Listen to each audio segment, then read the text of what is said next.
Tá bom. Legal. Bom, Carla, obrigado aí mais uma vez pela sua disponibilidade. Eu sou o Luiz Binato, né? O Alan está aqui comigo, ele também é do grupo, ele vai se apresentar daqui a pouquinho. Nós somos alunos aí do segundo semestre de psicologia. Eu já tenho uma graduação em administração, trabalho com consultoria já há bastante tempo e hoje trabalho muito com desenvolvimento de pessoas dentro das empresas às quais eu presto serviço. E o Alan vai se apresentar daqui a pouquinho. A gente está aí, junto com o professor André, desenhando um trabalho sobre população, né, em situação de rua, né? E aí a gente queria, então, trocar uma ideia com você, aprender contigo a partir de umas perguntas que a gente formulou e desenvolver essa conversa para a gente, então, formular aí um texto bem bacana a partir da sua experiência também. Tá bom? Ótimo. Alan, quer se apresentar para ela aí? A gente já entra aí nas perguntas. Também a Carla, quando quiser se apresentar para a gente, vai ser um prazer também. Tá bom. Olá, Carla, meu nome é Alan, e aí eu sou um dos integrantes do grupo que se propôs a participar da entrevista com o Luiz aí, que vai direcionar mais para a gente. Agradecer a sua participação e disponibilidade nessa pandemia para passar um pouco da sua visão sobre as pessoas em situação de rua e ficar à vontade aí para mostrar todo o seu aprendizado na área para a gente, que a gente está aqui para aprender sobre esse aspecto novo para a gente. Obrigado. Prazer. Legal. Então, meninos, e aí tem mais gente no grupo? Vocês são um grupo de quantas pessoas? Nós somos um grupo de 9 pessoas. Nossa, bastante. Bastante. E aí dividimos as tarefas, as atividades, coube a nós, então, fazer as entrevistas, né? Para, então, compormos aí um texto com base nessas experiências de profissionais que estão lidando com esse tema na realidade, para, então, a gente trazer o referencial teórico, trazer as bibliografias, trazer as possíveis visões e soluções de cada um, e aí fechar o trabalho e entregar lá para o professor, né? Tá. E aí a matéria é psicologia social. Exato. Exatamente, né? A gente preparou algumas perguntas e aí eu vou fazer uma primeira pergunta e aí se você quiser também compartilhar com a gente a tua experiência, né, o teu estudo nessa área, vai ser bacana também para a gente até mencionar isso para as demais equipes que a gente vai apresentar esse trabalho depois. Então, quem está ajudando a gente vai ser muito bem mencionado e muito bem referenciado lá, né? Mas a primeira questão, a gente preparou 6 questões aqui, né? E a gente teve acesso a alguma literatura, a gente leu algumas coisas, algumas respostas estão nessa literatura, mas a gente quer ver do teu ponto de vista, de quem está trabalhando com isso. A primeira questão é quais são os motivos que levam uma pessoa a viver em situação de rua? Pela tua experiência, o que faz as pessoas viverem uma situação de rua? Tá. Luiz e Alan, eu só vou me apresentar um pouquinho, porque eu acho que isso também vai ajudando a compor a minha experiência com esse público, né? Tá. Eu também sou formada pela Unixul, né? Me formei em 2006, estudei com o professor André. Legal. Fico bem feliz de ser ele, o professor de vocês, assim, sei da competência dele e do carinho dele pela psicologia social. Me formei no campus de São Miguel. Vocês são de qual campus? Santo Amaro. Nós somos a turma inaugurante do campus Santo Amaro. A primeira turma do campus lá. Né? A vida é assim. Vocês nem tiveram o prazer ainda de conhecer o André pessoalmente, né? Só pelo... Não, ainda não. Exatamente, Então, e aí eu me formei em 2006 e eu tive uma paixão, assim, inicial pela psicologia social e pela essa área da psicologia comunitária e social, por conta do professor que a gente tinha de psicologia social na época, que era o Cláudio Pombianchi, né? E aí nasce minha grande paixão pela saúde mental, pela área social, a partir dessa matéria específica que vocês estão estudando agora, né? Eu fui trabalhar inicialmente com a área da assistência, então eu tenho uma experiência em abrigos, né, com crianças abandonadas, enfim, retiradas da família. Depois eu trabalhei no núcleo de proteção a vítimas de violência, durante um período bem grande, assim, e aí me deparava em alguns momentos com pessoas em situação de rua, e aí acho que já tive um pouco de contato com esse público nesse serviço, né, de violência, assim, que eu trabalhava. E aí fui para o CAPS, né, que é um serviço da saúde mental, trabalhar com álcool e drogas, num CAPS álcool e drogas. Fiquei 3 anos num CAPS AD, em Sapopemba, no território de Sapopemba. E logo na sequência eu fui convidada para fazer parte de uma equipe, de um trabalho que chama Consultório na Rua, que é uma equipe de saúde, né, que atua com pessoas em situação de rua. E aí eu fiquei 1 ano nesse trabalho, né, enquanto psicóloga, que eu acho que é o que eu vou mais contar para vocês, porque vem daí, né, a minha experiência profissional nessa área. E eu posso dizer com toda certeza, assim, acho que vocês vão sentir, inclusive, isso aqui nas coisas que eu vou contar para vocês, que foi, sem dúvida nenhuma, nessa minha trajetória profissional, o melhor trabalho que eu já fiz, assim, o trabalho que mais me dava prazer, o trabalho que mais me colocava a todo momento para poder pensar na minha prática. Então, me tirava muito, e isso me faz muito bem do meu lugar comum enquanto profissional, né? Então, foi um trabalho que foi me possibilitando outras vivências. Eu fiquei 1 ano nesse trabalho, só que era na região do centro, né? E eu moro aqui na Zona Leste. E aí fui convidada para vir para o CAPS álcool e drogas do território da Penha. E aí, no território da Penha é onde eu estou até agora. E aí, surpreendentemente, assim, é um território que tem muita gente em situação de rua. Muita gente, assim. E aí me chamou bastante atenção quando eu cheguei no CAPS AD Penha, porque eu sou nascida, né, assim, nesse território da Penha, Vila Matilde, Engenheiro Goulart, Cangaíba, eu nasci ali e me criei ali. Eu nunca tinha tido tanto contato com pessoas em situação de rua como de fato tem nesse território. E aí eu me deparo hoje com um trabalho num lugar diferente do consultório na rua, né, que era de uma abordagem muito mais próxima, mas também desenvolver noções com equipamento, com equipamento de CAPS, mas com a população em situação de rua. Respondendo à pergunta de vocês, assim, dos motivos, são vários motivos, né? Eu não conseguiria descrever um motivo só como predominância. Acho que tem alguns censos, né? Acho que vocês tiveram contato com algumas pesquisas que vão dizendo que não é a realidade, gente. Isso é importante frisar. Toda vez que as estatísticas do governo, né, vão dizendo da quantidade de pessoas em situação de rua, o que a gente tem, de fato, é um número muito maior do que as estatísticas vão dizendo. Sim. Até porque esses censos, eles são muito feitos na região central, assim. E aí o estudo fica muito centralizado no centro da cidade, né? E aí a gente tem uma concentração de pessoas na rua, nas periferias, né, nos bairros mais afastados, que não entra nesse censo. Tem vários motivos, assim. Rompimento dos vínculos familiares é um deles. E aí, para mim, isso ficou mais evidente, assim. Eu tinha a impressão que as pessoas rompiam um vínculo com a família a partir do uso de uma substância, né? Mas não é, né? Não é verdade. Né? Não necessariamente, assim.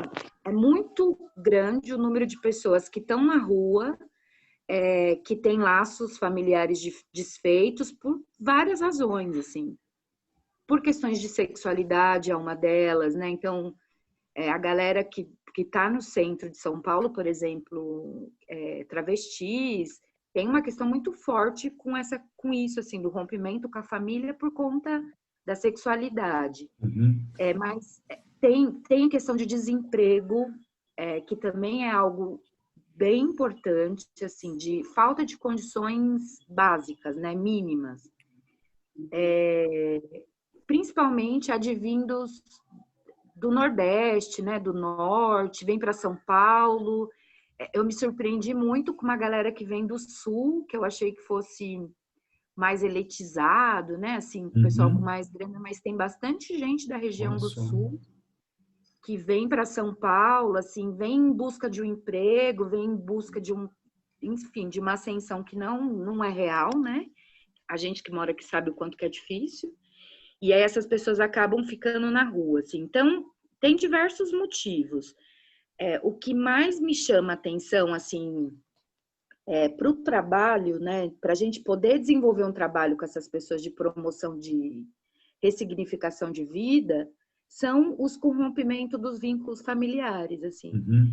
A galera que está na rua por conta de uso de substância é uma galera que você vai conseguindo promover possibilidades de saída da rua, né? Então, vamos se empenhar junto com as equipes, vamos buscar enfim, outras possibilidades, vamos cuidar desse uso de substância, mas quando é rompido com o vínculo familiar, é como se a rua fosse a casa deles, assim. É acolhimento, né? Ele é acolhido na rua, né? Exatamente. E aí é isso, assim, a fala deles minha casa é essa, meu quintal é esse, assim, meus amigos são esses. E aí os vínculos ficam muito naquele território, e aí a gente não consegue ir promovendo, assim, não quero contato com a minha família, melhor que eles não saibam que eu tô aqui, né? Então fica sempre nesse discurso, e aí a gente muda um pouco do foco da nossa atuação, assim, né? Uhum. A gente não pretende tirá-lo da rua, mas que ele consiga desenvolver outras habilidades, assim, viver com um pouco mais de dignidade, né? Tá. Agora, Eu, pode falar, Alain. a gente viu o vídeo, o Luiz falou que tinha falado com você, você mandou. Eu e o Luiz, eu sei que assistimos e botamos o grupo lá também. Agora, já que você entrou nesse aspecto que a gente meio que já entendeu que existe várias condições que propiciam as pessoas irem para PCR, para a situação de rua, eu ia te perguntar algo que eu tinha comentado com o Luiz. Você falou sobre as drogas, e aí eu queria que esse termo redução de danos, você acha que é algo que é proveniente para uma saída, ou uma medida que às vezes é um pouco mal entendida, mas eu acho que é uma boa saída, até porque a droga é algo muito complicado, o vício é algo muito complexo, né, para se libertar. E nesse caminho de pessoas que estão lá, você acha que essa redução de danos ajuda? É uma saída para eles? E eu não acho que seja só uma saída, assim, Alan. Eu acho que é uma perspectiva de trabalho, assim. Eu, enquanto profissional atuante no CAPS Álcool e Drogas, eu venho da vertente da redução de danos, assim. Eu Eu não sou também acredito, favorável também. eu não acredito no proibicionismo, eu não acredito na guerra contra as drogas, eu não acredito, enquanto profissional da saúde, que isso seja eficaz ou eficiente. A redução de danos é uma estratégia importantíssima, assim. Ainda bem que você perguntou isso, assim. Porque o trabalho com pessoas em situação de rua se baseia na redução de danos, assim, nos princípios de redução de danos. Que aí, muitas vezes, que eu acho que a gente pode conversar e eu contar um pouco como eram feitas as abordagens, né, com essas pessoas, mas o que a redução de danos preconiza? Que a gente atenda o que o sujeito solicita. Esse é o princípio da redução de danos, que a gente faça com que esse sujeito tenha desejo por algo. Então, assim, o que você precisa neste momento? Ele pode estar intoxicado, assim, né? Ter usado crack a noite inteira, bebido a noite inteira. O que você deseja que eu, enquanto profissional da saúde ou da assistência, ou qualquer pessoa que esteja fazendo abordagem com eles, o que eu posso te ajudar? E aí a redução de danos entra nesse viés, assim, olha, Carla, neste momento eu preciso de um banho. É isso que a gente vai atrás junto com ele. E aí quando a gente está trabalhando com essa galera que está na rua, é super escasso, assim, é muito escasso. Você não encontra um lugar que tenha banheiro para essa galera tomar banho, né? Você não encontra lugar para elas terem um momento de fazer a necessidade fisiológica num banheiro, entende? Então, o princípio da redução de danos é algo que vai ajudando, inclusive nisso que você fala, Alan, assim, de que a droga e a dependência é algo muito difícil, o vício é muito difícil, para o profissional não se frustrar. Porque, assim, se você coloca expectativa de que você deseja que aquele sujeito tome outro rumo na vida, você se frustra e você afasta o cuidado da pessoa, porque eles sabem que não é fácil, entendeu? Diferente da gente, que tem a nossa casa, que tem as nossas dificuldades, que consegue organizar as contas para pagar, mesmo com dificuldade, que vai no mercado e escolhe o tipo de sabonete que eu quero tomar banho, essas pessoas têm nenhuma oportunidade, entende? Tudo que é fornecido é dado por alguém, né? Então, o que você pode fazer por aquele sujeito no momento é o que ele deseja, assim, né? E aí eu me lembro de coisas muito bonitas, assim, eu tenho uma paixão enorme por esse trabalho que eu fiz, assim, lá. De alguns momentos, a gente abordar o usuário na rua, chamá-lo para tirar do sol, porque ele estava dormindo no sol, né? E a gente sabe que ia desidratar, enfim, que ia ter condições que ele ia ficar muito mais vulnerável por conta dele estar dormindo no sol. E aí a gente fala, ó, seu José, Dona Maria, vai para a sombra, ali tem uma sombra. E aí isso ia despertando, assim, né? Ó, tem alguém olhando por mim, né? Então, Uhum. é um trabalho de um reconhecimento profissional gigantesco, assim, vocês não têm noção, assim, do quanto que essas pessoas nos agradeciam muitas vezes pelo olhar, assim, que bom que eu tenho vocês aqui, né? Quantas vezes a gente teve que brigar com o comércio local, assim, brigar no bom sentido. Por isso que na região central tem tanta gente, né? Porque é uma região de comércio e as pessoas não se importam de ter alguém dormindo ali, né? Porque a noite está fechado, enfim.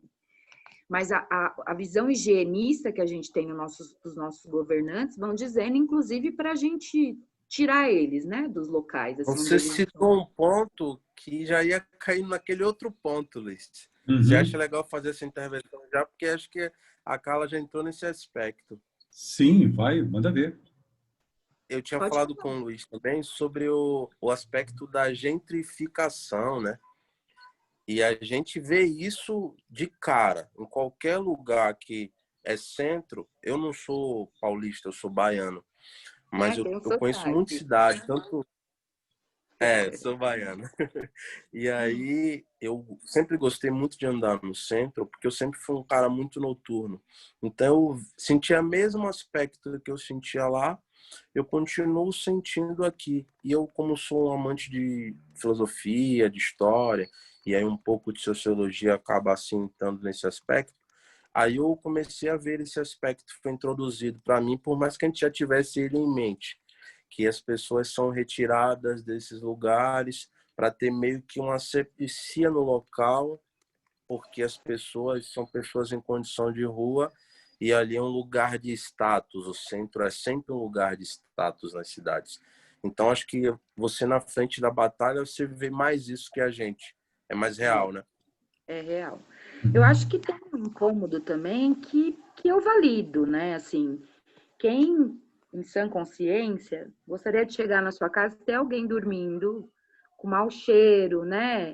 Com cachorro, porque a maioria deles tem cachorro e fazendo as necessidades ali no portão.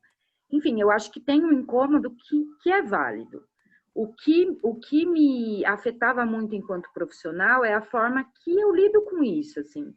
Eu posso, de fato, promover alguma coisa com esse cidadão, porque é um ser humano, né? Assim, antes de tudo, é alguém que precisa ser visto.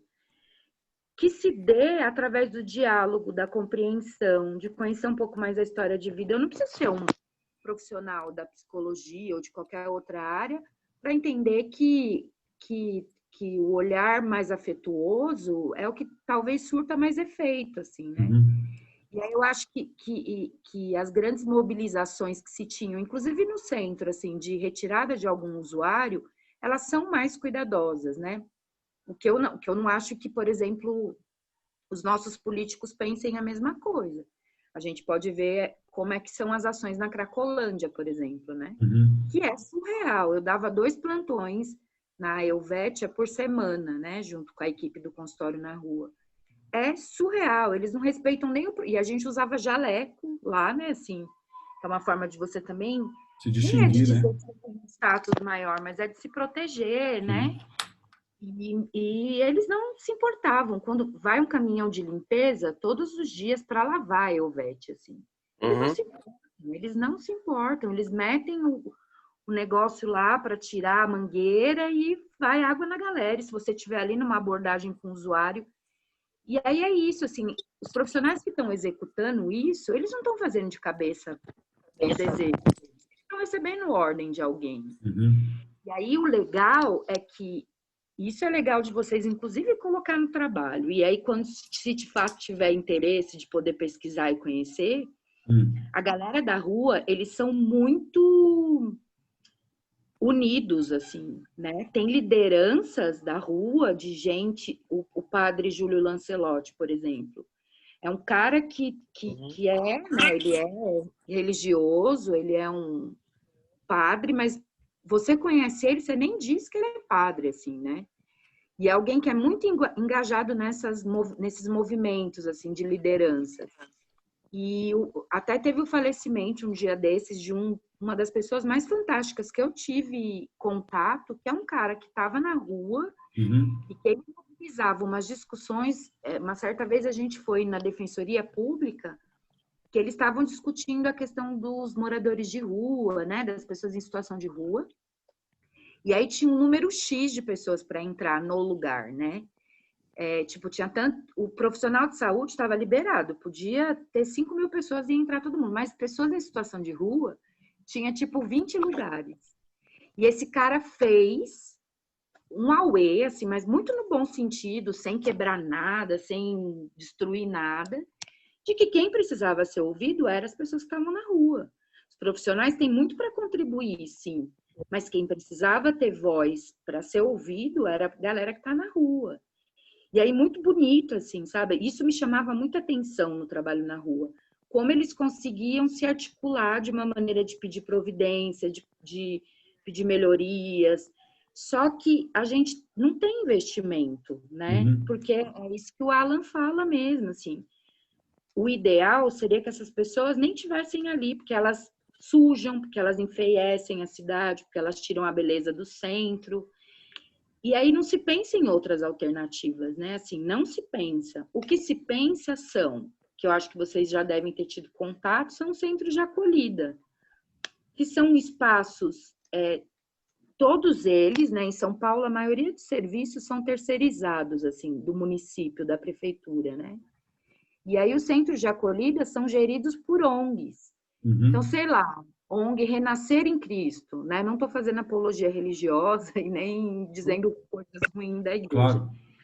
Mas, assim, vem lá um grupo de gente com uma formação religiosa X, e aí os profissionais que atuam nesse centro de acolhida seguem a doutrina e a cartilha da ONG.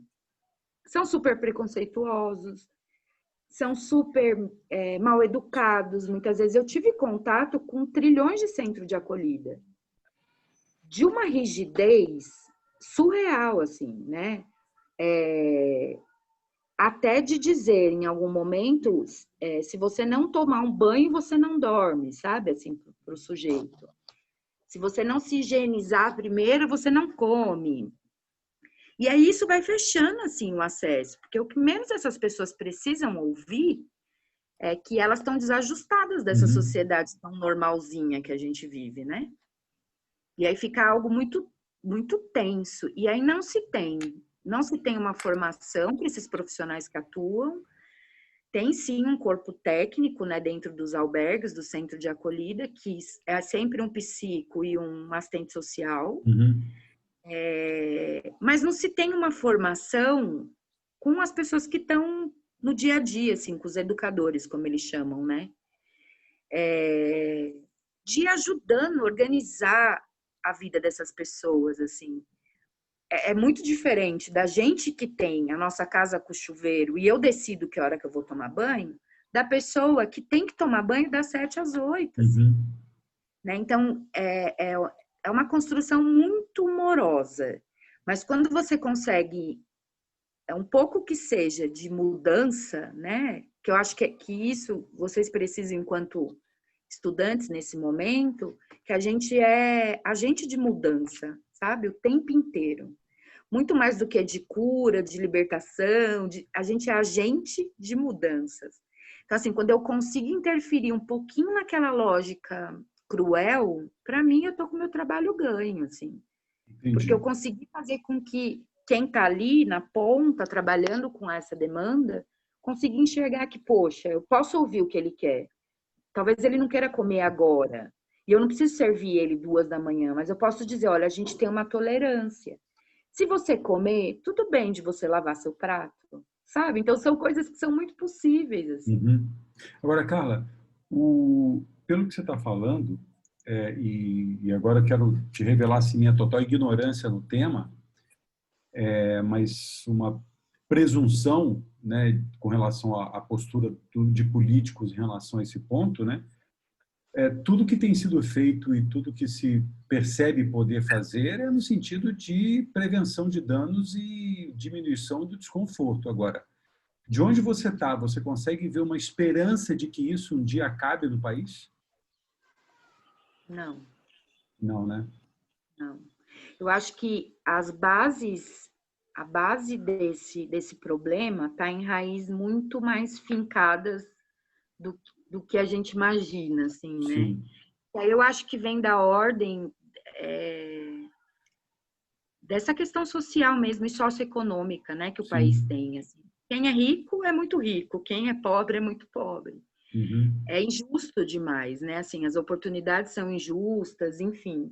A escolaridade é injusta, as oportunidades de vida são injustas.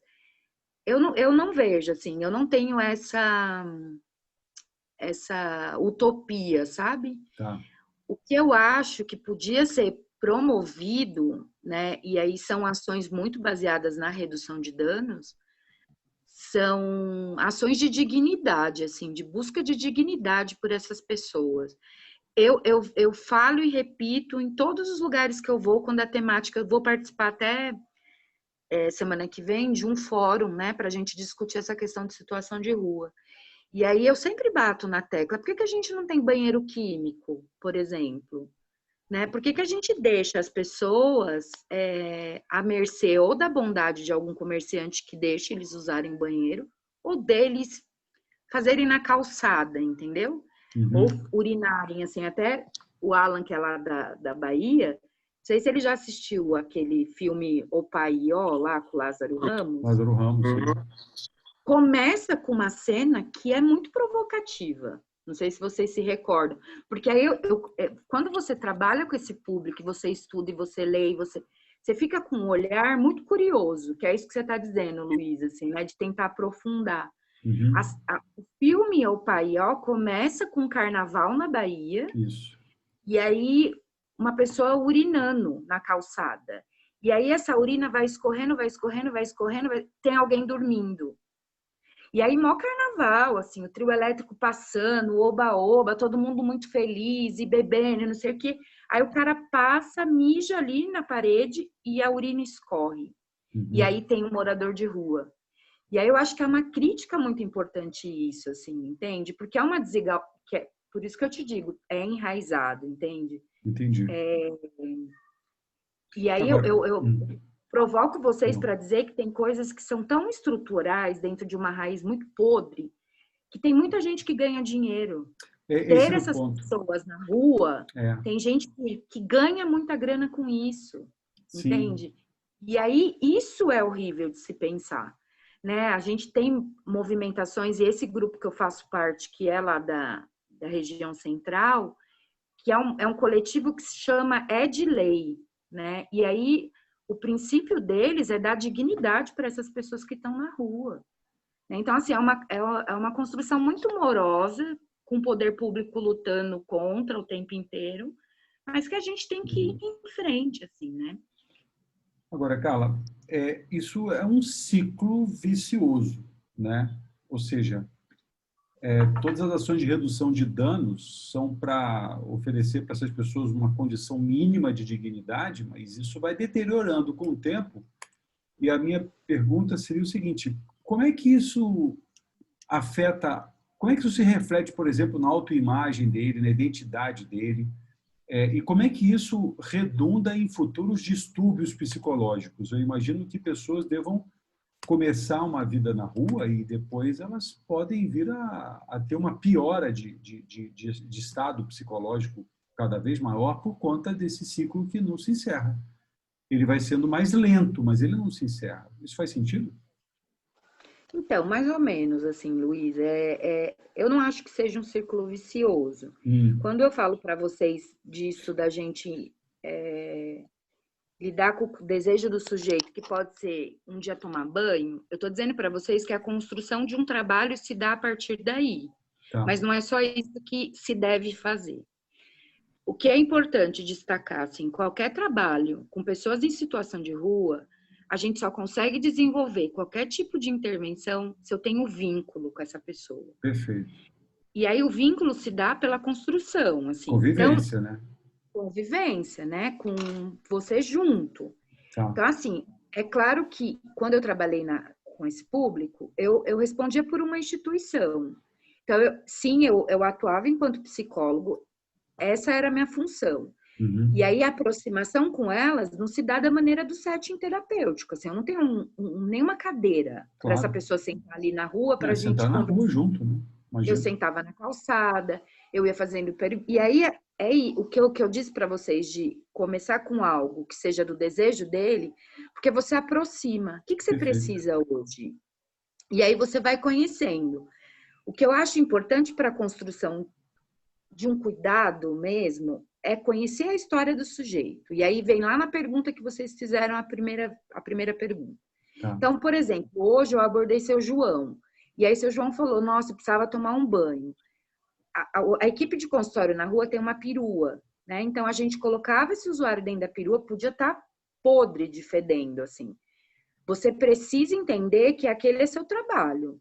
E eu posso dizer para ele, seu João, tá um cheiro muito forte, eu vou abrir a janela? Tudo bem para o senhor? Se ele falar que não, falar, olha, eu não vou conseguir ficar aqui com o cheiro do senhor. Então eu vou abrir a janela. Mas você está dizendo para o sujeito assim. E aí o que a gente vê? São pessoas, nossa, que fedor, né? Nossa, tem lixo por aqui. Eu já ouvi isso trilhões de vezes, entendeu? Acredito. E aí você vai lá com o seu João, tomou banho. No caminho, você já vai conhecendo a história deles. Assim. Uhum. Ah, eu vim da Bahia, sou alguém que vim buscar trabalho em São Paulo, estou aqui há 20 anos. Ai, seu João, mas desde que o senhor chegou, o senhor está na rua? Não, filha, eu já tive uma casinha alugada. E aí você vai pegando nuances da história.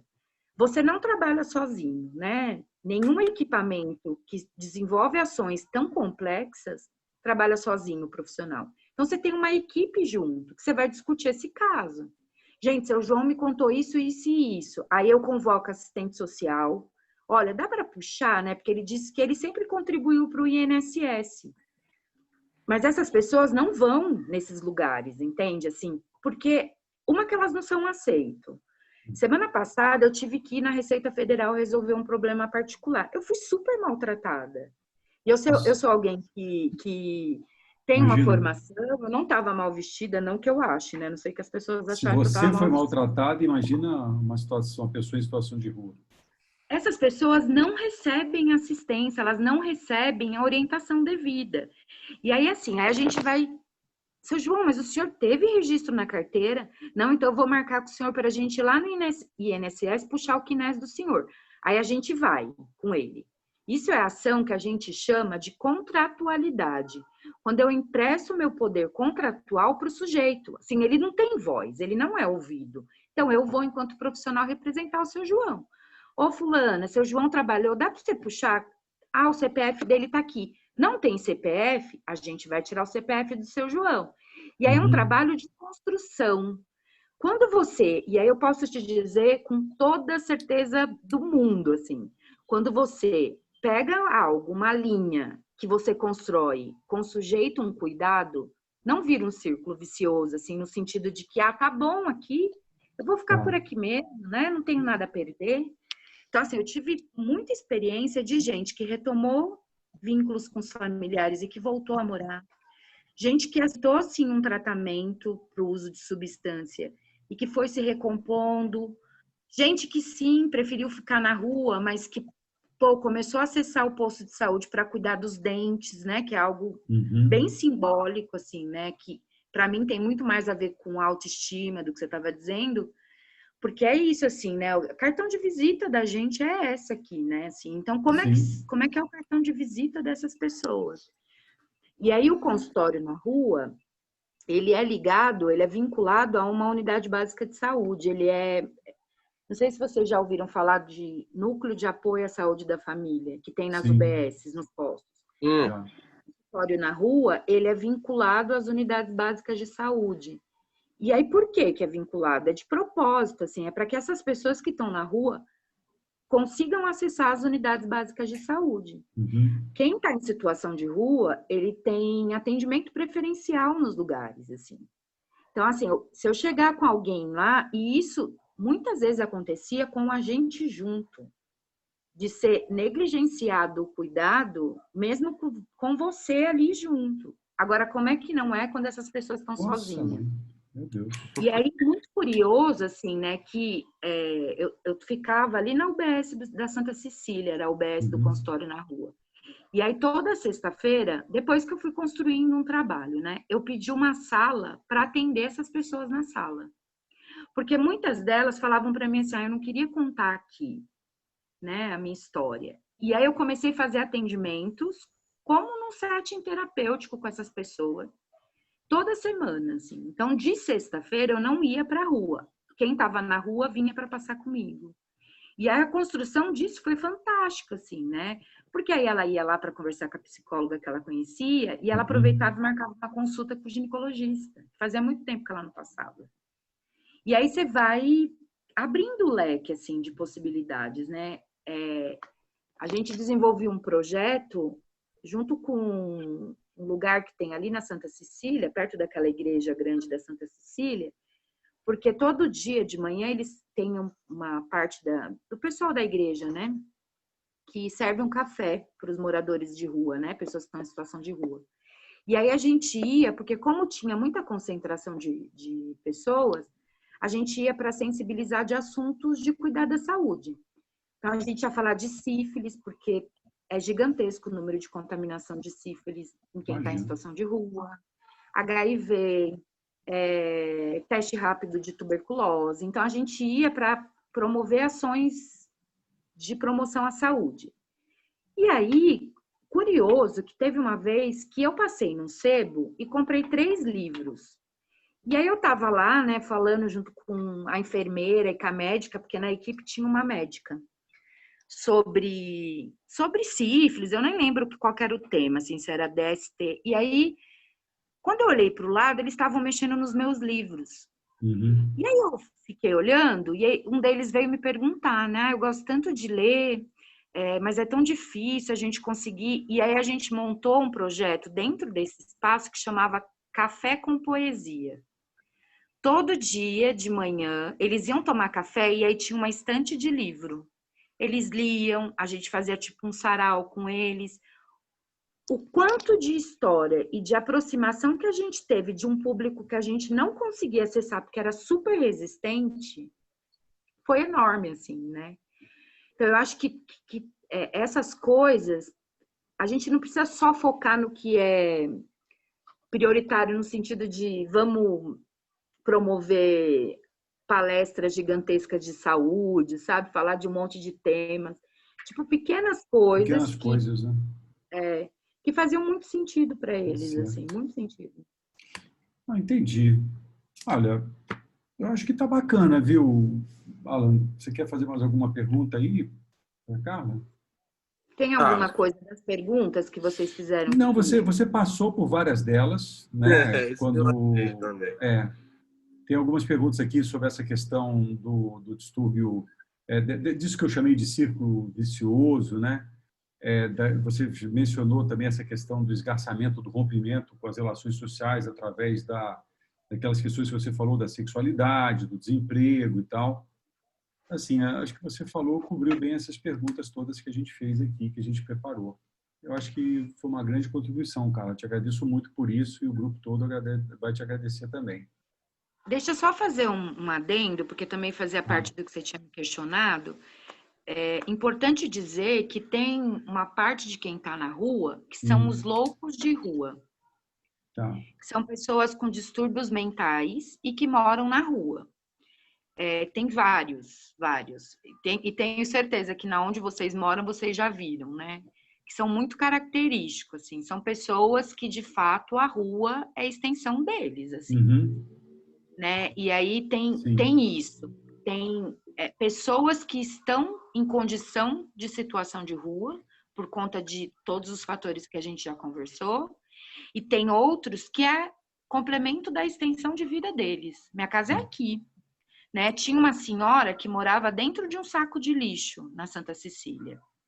E aí ela tinha até janelinha no saco de lixo, Dona Maria, porque ali era a casa dela. E ela tinha nítido questões de saúde mental, de comprometimento mental muito graves, assim. E aí a gente foi se aproximando, a gente pediu ajuda do CAPES do território, que também fez uma aproximação para propiciar um pouco de cuidado para essa senhora, mas nunca com o olhar de vamos tirar ela daqui. Não, Nunca. de fazer com ela ali, né? Reduzir o dano mesmo, né? Quer dizer, dar um conforto Exatamente. maior para ela na casa dela, que é aquele saco de lixo com a janelinha ali aberta. Até o momento em que, de repente, se inserido de fato um cuidado, ela reconheça que ela precisa de outros espaços, ou que ela tem uma família, né, que mora em algum lugar. Enfim, que você consiga descobrir um pouco mais da história dela. Entendi. Excelente, Carla. Muito obrigado, viu? Muito obrigado mesmo. Da minha parte, estou bem satisfeito, assim, satisfeito com as respostas, mas muito insatisfeito com essa condição, com essa situação, porque eu acho que é inaceitável a gente estar vivendo uma situação onde a gente tem aí 10 milhões de pessoas em situação de fome, num mundo onde a gente é o maior produtor de grão, o maior rebanho do mundo. É uma coisa, para mim, inaceitável. E eu li em algum lugar do material que a gente viu que o censo diz que tem alguma coisa de 31 mil pessoas em situação de rua, mas, obviamente, esse número é muito maior, né? E é lamentável a gente se dizer seres humanos e não conseguir praticar essa humanidade naquilo que é básico, né? Num país que nem é pobre, é um país rico, mas injusto econômica e socialmente na sua distribuição. Isso mesmo. Tá bom. Alan, quer falar alguma coisa aí? Alguma coisa? Não, eu estou super satisfeito. As perguntas, a gente acabou falando delas, mesmo sem fazer as perguntas, a gente fez algumas pontuais, mas sobre o tema que a gente montou, foi tudo bem respondido, assim. Abrir espaço para você concluir da forma que você acha melhor, assim, sobre o seu aspecto pessoal, com esse aprendizado de cuidar das pessoas em situação de rua. E talvez, eu acho que é impossível a gente dizer que tem uma saída, um caminho, mas existem vários caminhos, mas talvez que você pudesse fazer uma alusão de um caminho que você já viu dar mais certo, assim, de maneira uniforme. Eu acho, meninos, que o caminho é o caminho da dignidade, assim.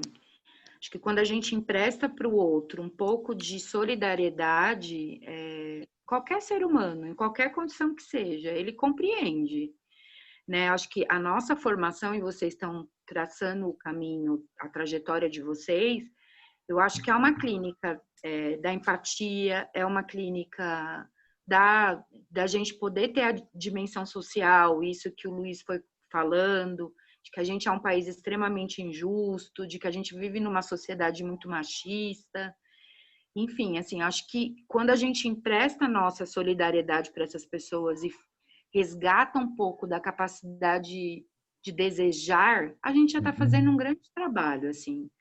O que eu acho mais importante quando a gente se dispõe a fazer qualquer tipo de trabalho, eu acho que primeiro é pensar, eu dou conta, né? Eu consigo, porque senão, de fato, eu não vou conseguir caminhar e adoeço, enfim, não vou promover, de fato, um cuidado. Mas eu acho que essas pessoas, elas vão respondendo para a gente de uma maneira tão satisfatória, assim, que não é da ordem da remuneração, entende? Eu te pago e você cuida de mim, assim. Acho que são outras coisas de um cunho tão mais existencial e que aí você fica se perguntando assim, poxa vida, por que as pessoas têm... eu tive muita oportunidade na minha vida, essas pessoas não têm. Por que é tão injusto, né? Porque a gente está dizendo dessa injustiça, assim, de patamares muito diferentes. E aí eu acho que a satisfação e o desejo e a vontade de fazer vai fomentando o seu trabalho, assim. Acho que o primeiro questionamento que qualquer profissional que vai encarar algo dessa complexidade é se perguntar, eu dou conta, né? Eu consigo fazer? Eu estou disposto, de fato, a estar neste lugar? E aí vai, porque a resposta vai vir junto com o seu dia a dia, assim. Perfeito. Eu tenho muito prazer de ter feito esse trabalho. Eu voltaria sem sombra de dúvidas, mas hoje, assim, é mais difícil conseguir, porque são as organizações sociais que cuidam do consultório na rua, né? Hoje, quem cuida da maior parte delas é a Nossa Senhora do Bom Parto, né? Que é a UES que cuida. E na época eu trabalhava por uma associação que chama Associação Saúde da Família, que eu vejo mais engajamento político, né? Da existência dessa organização social. Mas, enfim, acho que é isso. E aí é procurar estar perto, estar junto, estar discutindo, estar fazendo parte de ações que mobilizem lideranças, enfim. Mas que bom, a escolha de vocês foi ótima, viu? Tá bom, então. Bom, Carla, olha, parabéns pelo seu trabalho, né? Não é fácil, você deve ter que ter desenvolvido alguns mecanismos internos de suporte e blindagem, né? Emocional, psicológica, enfim, para lidar com isso. E ainda bem que tem pessoas assim como você para amparar essas pessoas, né? Enquanto elas existem aí. Ok. Tá Podemos bom, encerrar, meninas. então? Pode sim. Então tá. Me coloca à Muito obrigado. disposição se tiver alguma dúvida, Perfeito. enfim. Perfeito. Tá bom? Muito Boa obrigado, sorte. viu? Muito obrigado. Boa noite para Ah, você. Boa noite, Alan. Valeu. A gente se fala. Tchau. tchau, Obrigado. Alan. Imagina, tchau.